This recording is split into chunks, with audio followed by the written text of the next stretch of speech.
like sumo, hungry like Cujo, smoking that Pluto. Ladies and gentlemen, he's back. Doing interviews, putting out music.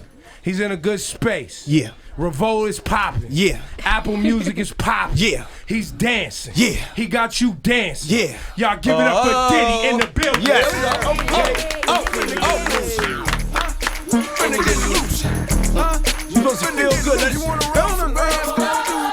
Receive it. Receive all that positive love. It's out there. Let's go. Don't be afraid. So you ain't even used to moving your body like that no more. It's true. You ain't used to feeling good no more. Look how Ebro. Yeah. Ebro, he knows what it is. Yeah. What? You gotta trust your feelings, and if they want you to feel good, you gotta feel good. You can't be too cool all the time. Every record cannot be the cool record. So I wanted to start this interview by telling you how excited I am that music making is back. Yes. In hip hop. Yes, sir. And I know there's a lot of great artists. Kendrick, J. Cole, Oh yeah, without a doubt. This is one of them.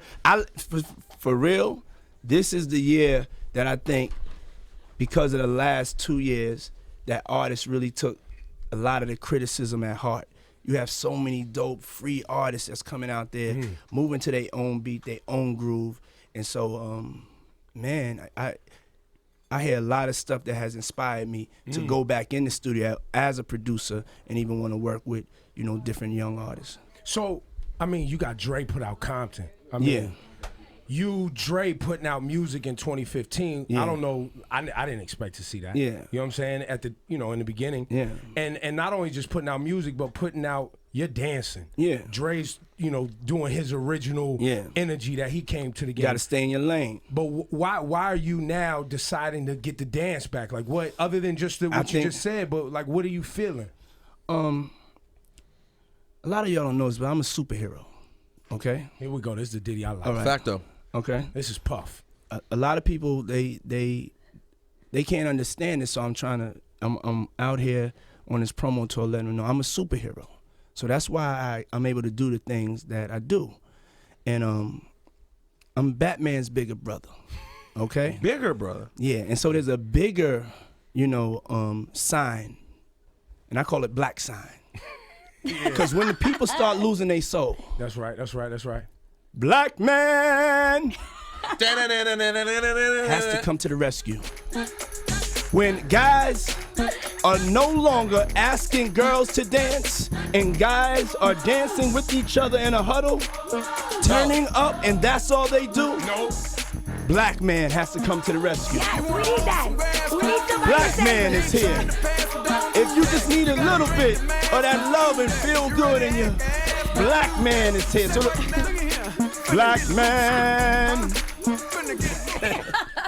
So that's why I came back, because it wasn't enough dancing. But no, I love the music. I love the, I love to bounce. I love to do all that. But at the same time, I make the music for girls, and I like to see us dancing together, and I like to see people happy. I have a problem and it makes me nervous when black people only have like 4 to 5 moves in a regiment. You know what I'm saying? Or like, just one particular sound. Yeah. And so if the moving starts getting, unblack and unsoulful, and I'm talking about in the sense of like music is supposed to bring us together and make you dance and feel good.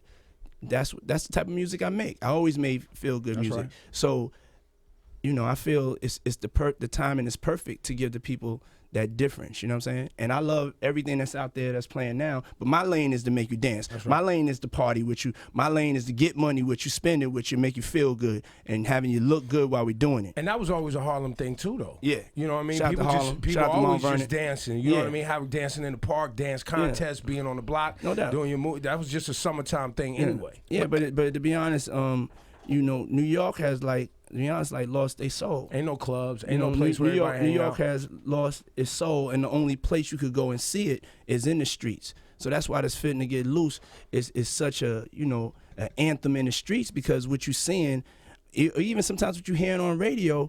Sometimes, a lot of times. What you're hearing on radio and what you're seeing, or you think you're seeing in the club, you think that's what really was going on. Nah, but in New York, there's a whole dance movement going on. There's a whole expressive, new artistic movement, a whole new vibe of kids. And they come from everywhere, and they rocking. whether, you know what I'm saying, whether it's the Millie Rock or Shmoney Dance, you know what I'm saying, or the Fitting to Get Loose. Yeah. You know what I'm saying? Real. They out there, they thirsty for that music that sounds like them. And music can sound like from anywhere, but once you don't have a representation of when you close your eyes, that sounds like New York, that's a problem. If Dre gonna put something out, you close your eyes, and Kendrick, you in L.A. That's right. If Future put something out, you sound like you in Atlanta. That's right. Somebody right now from New York, they put it out, it sounds like they from Atlanta, L.A. or Real whatever's talk. popping right now. You know what I'm saying? Which I don't knock, because you gotta feed your family. But as far as what we do, I do knock if we ain't telling the truth and being us. So that's what it's about right now. Can we stay right there on the New York artists, right? So I've always had a critique too, that the music makers from New York, you know, yourself, Swizz Beats, even Hove, you know, you guys extend your hand to up and coming artists here and there, right? Because you guys know how to make songs. And you know, it's not just about bars. You know, Biggie had bars, but you taught him how to make songs. Yes. Right? Are you extending your hand or planning to extend your hand and lend some of that Diddy hit-making mind to young artists from New York who need that guidance? Yeah, without a doubt. I always lead by example. Whatever you see me doing, I'm not going to be calling you, begging you to get down with this flow. You know what I'm saying? Like, I lead by example. You know what I'm saying? And so I would love to work with, you know, anybody from New York. But whoever it is, whether you're from New York or wherever you're from, I just think that you gotta want to work. Yeah, you gotta want to do it. You know what I'm saying? If we gonna do it, let's do it. Let's not play around. There's a lot of playing around. If you want to be a superstar, then you gotta go in and be a superstar. You just want to come in and be somebody that was in the game, then get out my way. Right, and every young hustler that's coming up, do it and do it for real. You know what I'm saying? Do it and really dream to be, you know, at that level of Michael Jackson, at that level of Biggie, or really dream to be bigger than them. And with that, you know, coming from New York and not seeing that representation, I'm excited to lead by example and make records and make something that doesn't sound like, oh, it sounds like it comes from someplace else. It sounds like it just came from my heart. And make the music from your heart. And you've done that. I mean, let's just keep it real. Also, you played a major influence and role in French's career, right? French is one of the main dudes New York guy. You jumped on a Troy Ave record. Like, you jumped in. You've worked with a lot of New York cats. Yeah, I am New York. Without a doubt. No, I am New York. And that's just the honest thing. I am New York. I'm the cat that's out there, and when they see me, they see New York. You know what I'm saying? And you know, it's a lot of artists out there that's repping. So it's a natural thing for me to anybody from my city, you know, to support. But I'm not even on it like that. You know what I'm saying? Like, because if you come from my city and you ain't doing what you're supposed to be doing anyway, you know what I'm saying? Can't nobody force you to do it. Only thing I can do is try to inspire it. I want to inspire us to get back to us being authentic. Authenticity is about telling the truth. So I'm starting with me. I'm gonna tell my truth through the music that I put out, which is party and dance and feeling good. And real club. That's what it is. Like you are a true club kid. Like that record reminds me of the people who love to dance at parties. Whoever you are, be who you are. Don't be somebody else. I can't have nobody. You could always get inspired and influenced, but I can't be studying nobody's flow or could possibly study somebody's movement and stuff like or anything like that. You know what I'm saying? Like we have to be us. And that's that New York swag. New York cat used to walk down the middle of Main Street in Waco, Texas with his swag fully on. You know what I'm saying? Like, I'm from New York, you know, and you know, if I feel coming back to my city that I feel some of that is getting lost, then black man has to come to the rescue. Black man has to come to the rescue. Because don't nobody do it like us. Here he is. Don't be afraid to move your upper torso from side to side. Hey, yo, Ebro, you know that pocket. I see you. Look, You got weight on it, yo. Yeah, and I smooth it out. Ooh. Catch it 2 times. Then they get loose. What's the process like when you and Pharrell work together? You guys are obviously you're not both beat makers. He's a beat maker and a producer. You are a producer. You don't necessarily sit at an MPC and cut a sample. You sit in a room and you help make something a movie. How do you guys come together with both your minds to do that? It's a collaborative effort, and it's a fearlessness that we push each other to in the studio. And we are very mindful of the hits that we made, and we want to step up to that challenge. And the bottom line is just to move the crowd, man. That's why I got into this, to move the crowd, you know, and be the flyest cat from New York that I could be and inspire the world. And, you know, so we go in there and we make move the crowd records. That's what we do best. That's how we got together. And it's two producers working together. Does it change over time, though? Because people forget how early you worked with Pharrell. Very, very early in Pharrell's career. Do things change over time when it starts out in your Puff and he's up-and-coming producer from Virginia, Pharrell, and now over time you're Puff and he's Pharrell? Without a doubt. It changes. Without a doubt. That's the only way you can stay in the game, is you got to play your position, you know? If he's in there doing it every day, he has the hot hand, and he may know best, then you got to be able to go and listen, you know? And that's, you know, and that's one thing I take pride in, is that, you know, I do listen no matter what the news is. If it's going to hurt, damn. But, you know, that's ego.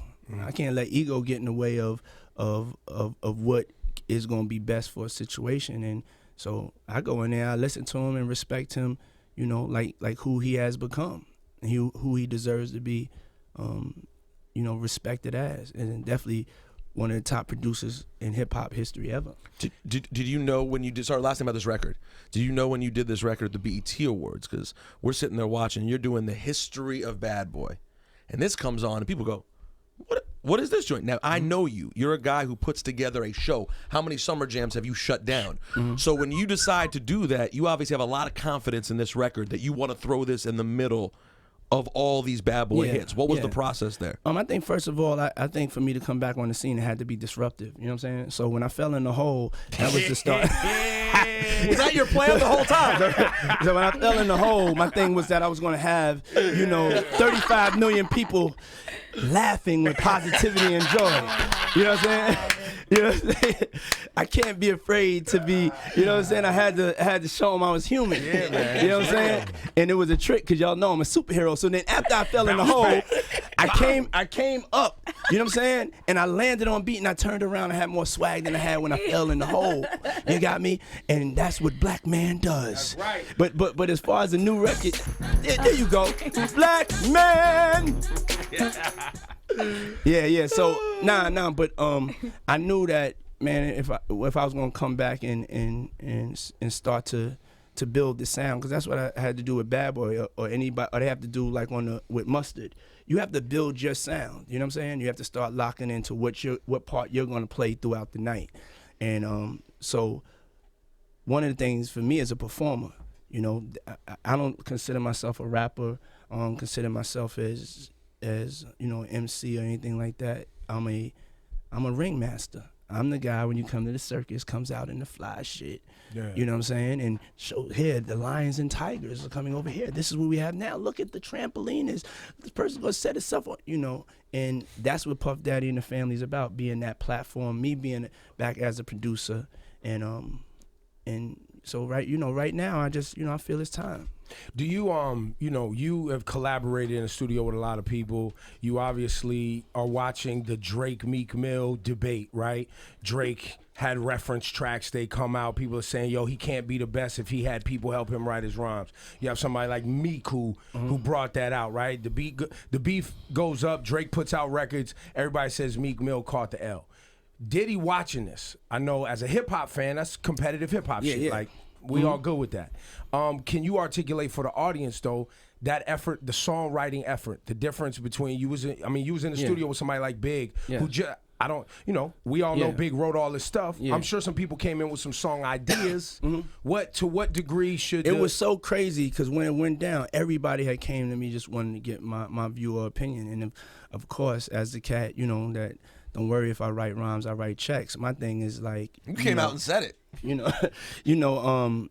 It's about the song. You know what I'm saying? Whitney Houston, she didn't write a lot of all her stuff. There's some songs Michael Jackson didn't write. Some of the best songs come through collaboration. And so I felt like, you know, being in the studio with everybody, I thought that was cool. You know what I'm saying? That people are open now to collaboration, because real talk, almost every cat you love has, you know, somebody that they write with, or a team of writers or something like that. So it wasn't a big deal to me.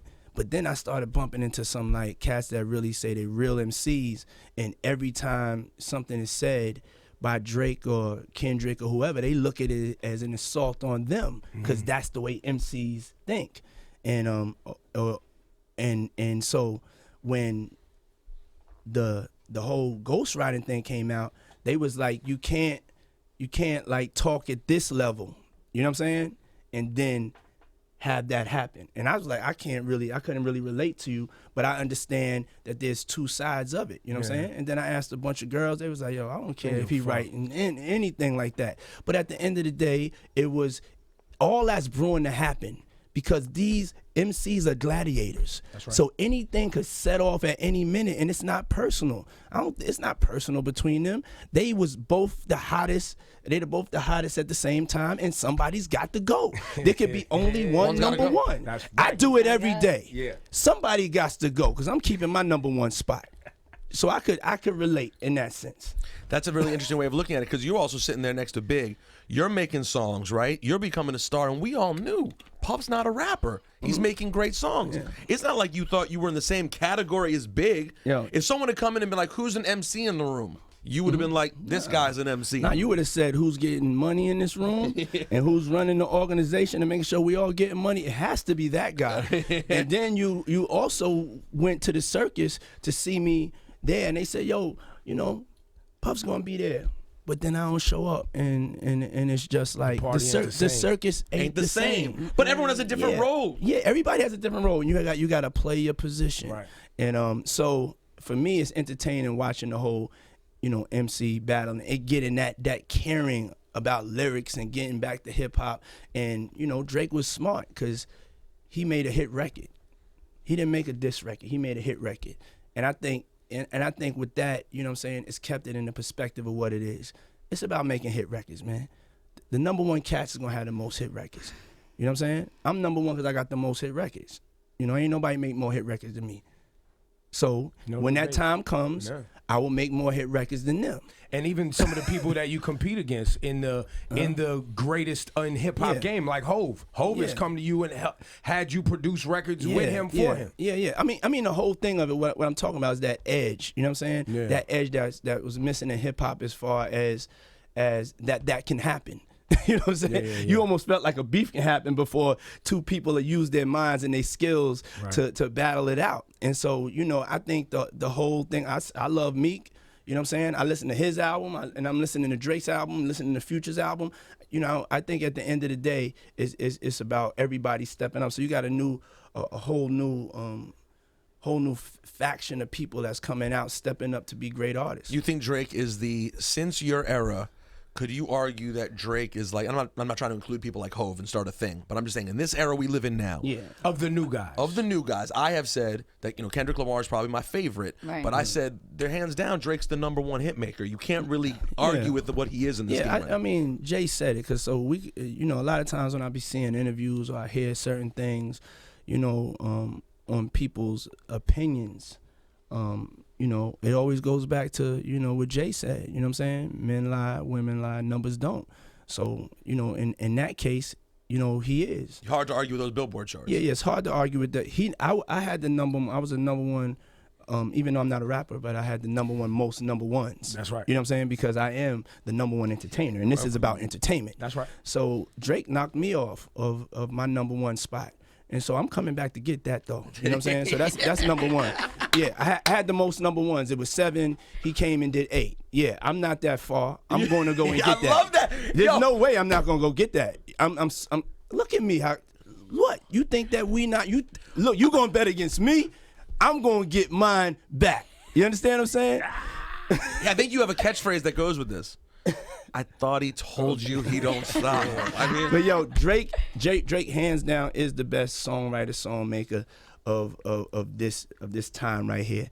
Drake is my favorite artist. You know what I'm saying? My favorite rap artist of this time right here. Everybody has their own view on who they could like, and you know, I think that I love all of this. You know what I'm saying? I love great music. I love hearing a record come back in a club. Yeah. You know what I'm saying? Like 10 times. I mean, that's what it's about. So shout out to Meek, shout out to Drake. Have you got keep making that beautiful music? Are you guys completely beyond the Miami shit? Yeah. We completely straight. You know what I'm saying? All that was silly, and you know, I'm a changed man, Ebro.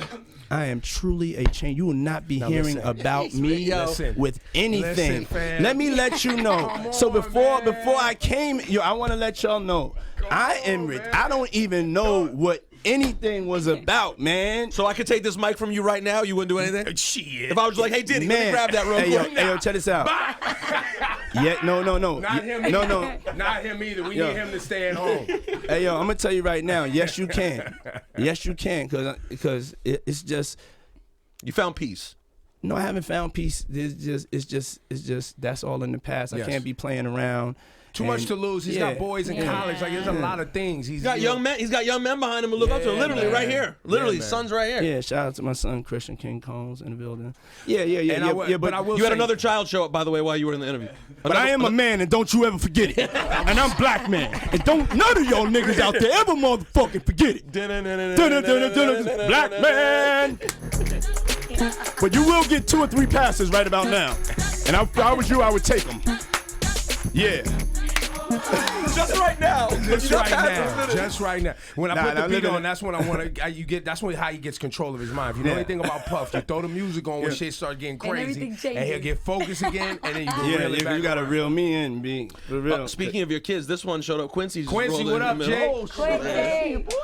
So Quincy showed up, and I got to know this kid in like the last year or two, and what a young man this kid is. You must be really proud of what he's been doing. Yeah, I'm just so proud the way that they've come out in the way that we've raised them, and for them to be just gracious and classy and respectful most of all.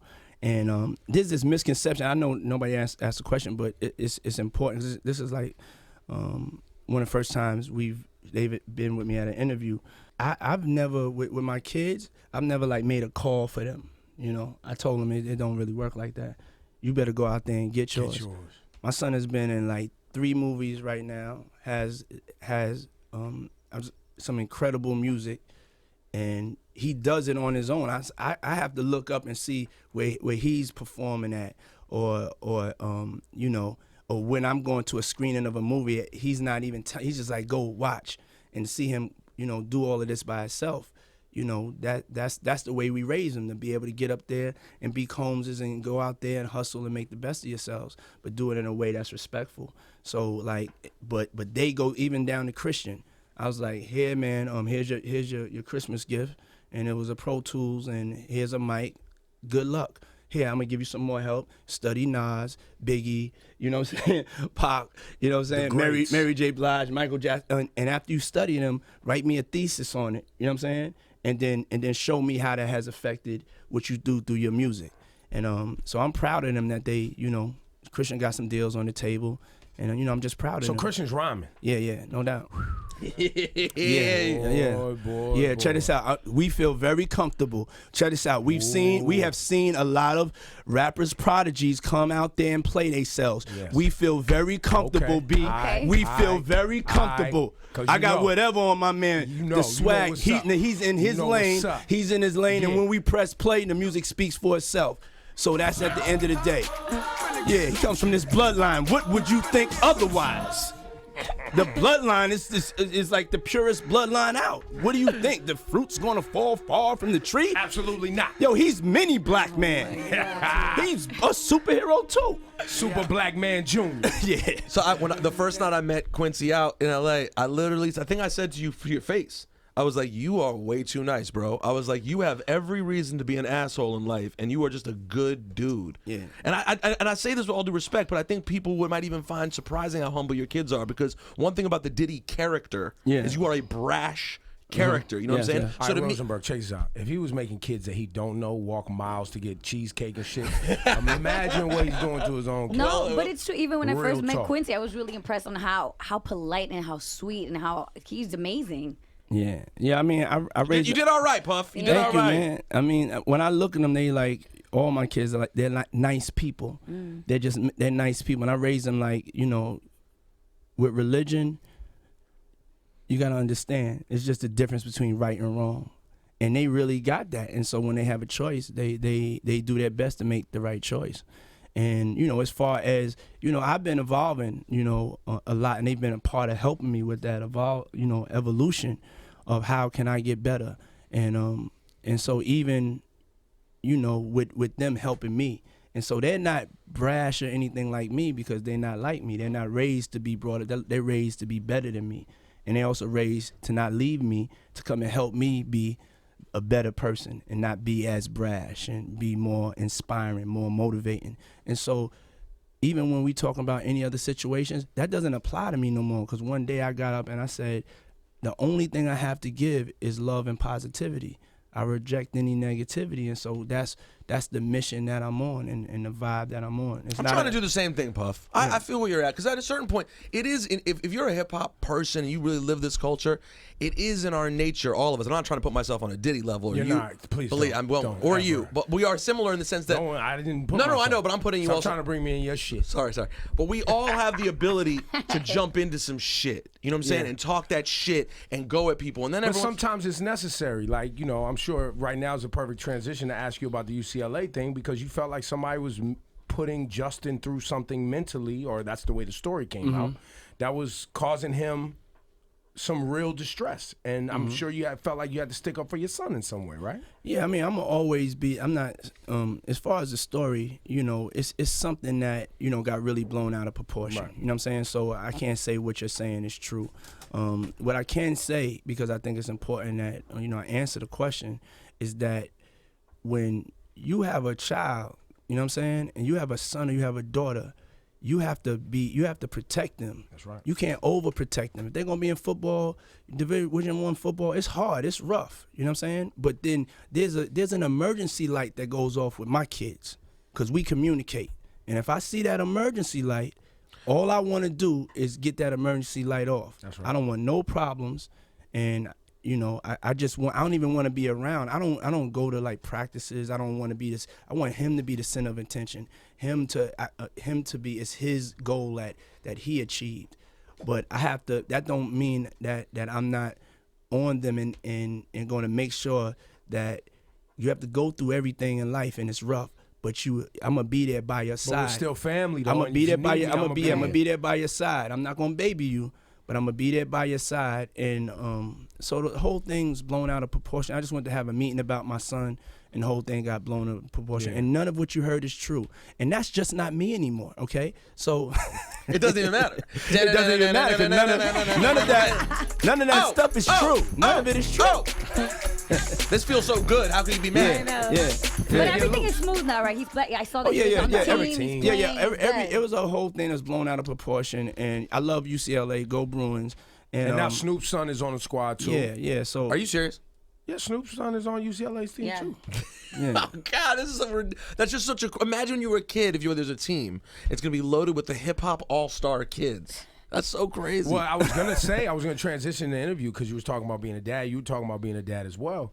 Is when we were young, coming up in this hip hop thing. I've been in radio since 1990. I didn't think that I would still be sitting here, and that Puff, you know, somebody that we watched grow out of Uptown and start his own thing and create superstars, would then have boys who are then becoming their own stars and athletes and, you know, individuals in their own regard. Like, that just makes me proud, just as somebody who fell in love with hip hop and what it's done for so many people, to tell the black man's story in music, right? Yes. Like, we didn't see that. I don't think any of us planned that or knew that. Yeah, I mean, it's truly a blessing to be in this position, and with it comes a lot of responsibility. And you know, the way we've matured and evolved, you know, as parents, and first starting out as being just the kids to parents, to now having generations of us, and how we have evolved. You know, I mean, I'm proud to be in this position. I'm proud to be in this part of history. I'm proud to be celebrating 20 years of bad boy music and hits and doing what we do. Puff, when was the last? I'm out of blue. Sorry, but it popped in my head. When was the last time you spoke to Craig Mack? You ever speak to Craig? Yeah, I had reached out to him the other day because we was doing the 20th anniversary, and you know, we was playing phone tag, so I didn't get to speak to him. But yeah, we definitely have spoken, but we don't speak a lot. You know what I'm saying? And also, do you sleep at all these days, Puff? Because one of the things that people on the inside know about Diddy is that you literally don't stop. Can't stop, won't stop is a real part of life. Yeah. What are you averaging sleep? Because I think if you're going to change your life and you're going to continue to be the positive, you do need to sleep every once in a while. It's so good for you, Puff. No doubt. I mean, I'm up to like 6-7 hours. Really? You know what I'm saying? Yeah. That's pretty good. I don't know if I believe him, but is that true? Applaud that in the background. 7 hours. Yeah. That One means, thing, and I'm gonna tell you about 6-7 hours. That helps you stay focused and think straight and keep everything in the right. No doubt. You know, 2-3 hours is you not thinking right. No doubt. And I definitely, have been one of the proponents of, sleep is a cousin of death and all that. But after having time to realize how to work smarter and not harder, that rest is so important. I think I was able to get through it. I wouldn't advise this at home, though, kids. I was able to not sleep because I'm a superhero. Okay, But you're not wrong about that. It's true. I'm a superhero. You used to do it 24/7. But I know how important sleep is now to a superhero. It makes a superhero stronger. It makes me more focused. It makes me handle situations more in a positive way. See? You know what I'm saying? A superhero, I could do anything. I could fly. I could save the world. I can make incredible music to make you dance to. There's nothing I can't do that I believe. There's nothing you can't do that you believe in. So let's go. Don't stop. Let's go. Don't stop. Let's sleep. Let's sleep. Yeah. Let's sleep. More sleep. Yeah, there you go. More sleep. More sleep. So is there, let's get to the album, the music. How is this rolling out? So you got Finna Get Loose. Yeah, Okay? yeah. What we doing And is what's the plan? Yeah, we're not doing like the regular rollout thing. What we doing right now is we're just starting to plant the seeds. You know what I'm saying? We're gonna put out some #1 records. We're gonna go out there. We're gonna perform them. The club model where you put out the single, it gets popping in the club. The single goes big, and then you drop another. You're gonna see a different type of promotional style and marketing style from me on this one. It's just gonna be more organic. It's not gonna be anything force fed. You put it on, you like it, you don't like it, you hear it a second time, you may wind up liking it. Quite sure that you're gonna like it on the first time you hear it. But it's about putting out those records right now that kind of start to paint the picture.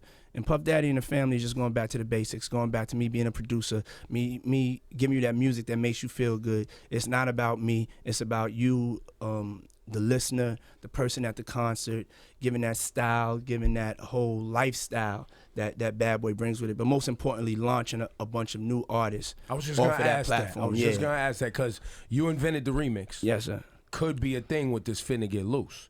Bringing back the remix, putting MCs on this. We doing remixes on every joint. Yeah, so man. whatever is authentic and the truth to me, that's what I'm on the journey for. That's what I'm putting out there. So when you hear it, it's gonna sound like my voice and it's gonna feel like something I would rock to.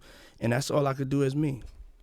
Puff Daddy, man. Are we going with Puff Daddy, P. Diddy? Where we at? No. Spectrum of names. In the spectrum of names, I own all the names. And you can call me any name. Right now, no, but as far as artists, Puff Daddy is a certain vibe. I liked Puff Daddy better than Diddy. I liked hanging out way more with Puff Daddy. So I think that's the guy that we need to bring back right now because we need to feel good, man.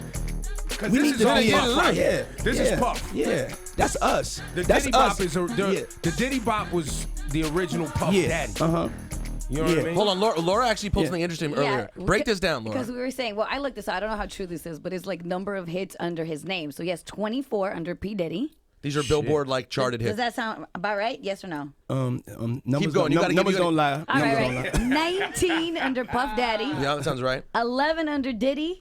9 under Diddy Dirty Money. Listen, 9 sounds like a lot. Is that too many for Diddy? It's a lot. Well, that was a group though. Yeah, a lot of people forgot that I produced. A lot of people forgot that for 10 years I went on a tirade. Yeah. Before I got into Revolt. Shout out to Revolt TV. Thank you to AT&T. New deal. More people seeing it. That's thank dope. you for the support. Yeah, that's huge. You know what I'm saying? Before Ciroc, shout out to Ciroc boys, Ciroc girls. Wait, when you start talking about money and opportunity, I jump right in. And I'm like, what's going on? AT&T, talk to me about this AT&T. They expanded. Okay. Give you more Revolt opportunities, huh? Yeah. AT&T, as far as their distribution. Yes. You know what I'm saying? In a multi-platform deal of distribution. Got it. You know what I'm saying? So they're looking to distribute music and videos. No, yeah, they're actually on the linear level.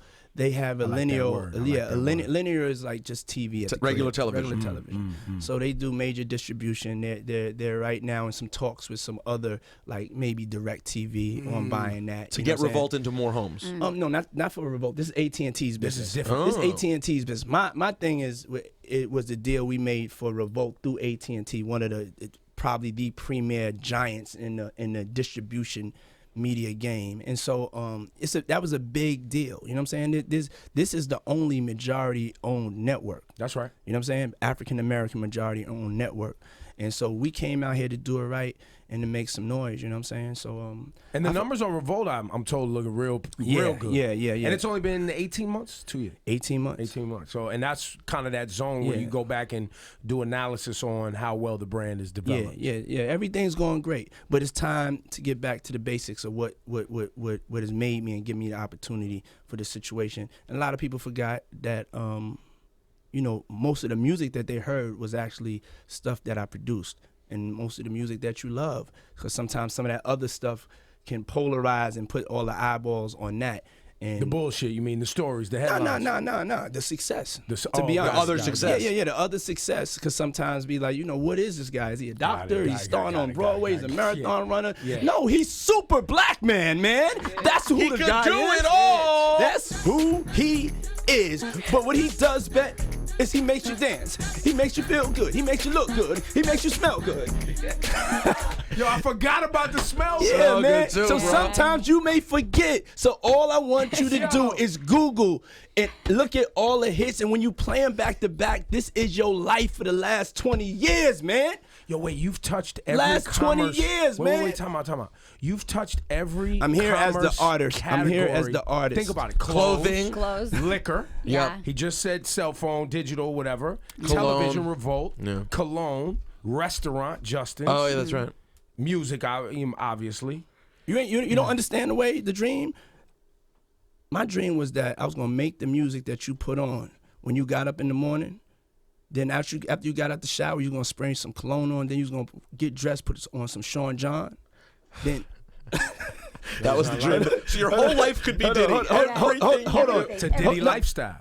Hold on. Then you're gonna go to work, and you may driving the Diddy mobile. You may work for Combs Entertainment. True. Then after work, you're gonna have to go and have an after-hour drink. You may get a shot of Deleon, the new best to kill in the game. Then you're gonna go get dressed. You're gonna put on your new Sean John fit. You know what I'm saying? Then you're gonna go after that. You're gonna go to the club.